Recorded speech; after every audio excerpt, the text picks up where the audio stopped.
Hello and welcome to the Django GraphQL Query Fundamentals course. My name is Xander. This tutorial is part of a whole course playlist available for free on YouTube. For deeper learning, the extended course is available for purchase at Udemy. Now you'll find all the resources and links in the video description. And don't forget to subscribe to the channel for weekly promotions, discounts, and Udemy course giveaways. In this tutorial, we're going to look at how to create a one-to-one relationship between models in Django using a one-to-one field.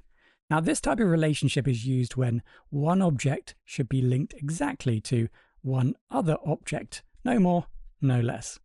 If we take a look at our ERD, we have a one-to-one relationship between products, one, and stock management.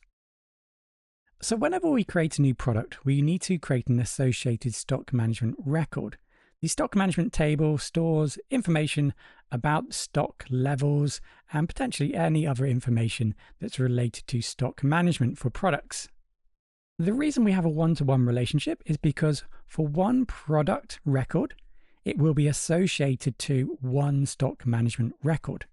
And every individual stock management record, or just one of them, will be related to only one product. So we have a one-to-one relationship between products and stock management.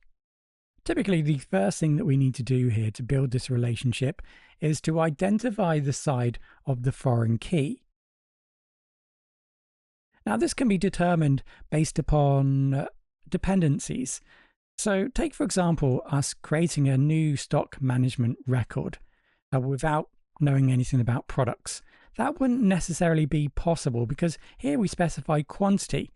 How could we specify a quantity when we don't know what product we're connecting it to? So this is dependent upon the product information, whereas the product, we could enter a product into the product table without having to insert a stock management record because the product is a standalone entity which we can model. Therefore, stock management is dependent upon products, but product isn't dependent upon stock management. Therefore, the foreign key will then reside over in the stock management table. To create a one-to-one relationship in Django, it's going to be very much like building a foreign key relationship, a one-to-many relationship, except we need to perform an additional action. So let's take a look. Here in the stock management table, I've specified a new field product. I've then defined that as a one-to-one field. So again, this field will be populated in the database. It will act as a foreign key type of field. So we need to specify the model we're connecting to our one-to-one relationship from stock management, and that's product. And then we can specify the on-delete behavior. There is an added setting here that we need to define. At the moment, what we've created is a one-to-many relationship, because at the moment we can specify a primary key and a name. So let's just call this product TV. Okay, so this is a new record in the product table. And then in the stock, we can create a new record. And let's go for foreign key 1 to reference the fact that we want to connect this to our new product 1. And then we can specify the quantity of product that we have, say 10.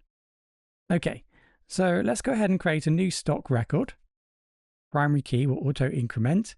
And because this field, this foreign key field, has not been set to unique, it means potentially we can add an additional record for the same product, thus creating a one-to-many relationship between product and stock. And of course, that is not what we want. We want to make sure that these values in the foreign key are unique throughout this field, throughout the whole table. So to enforce this idea of a one-to-one relationship. So we need to make sure that we define unique true for this particular field to ensure that we enforce the one-to-one relationship. And that's all there is to it, creating a one-to-one relationship. So we've now seen how to define a one-to-one relationship.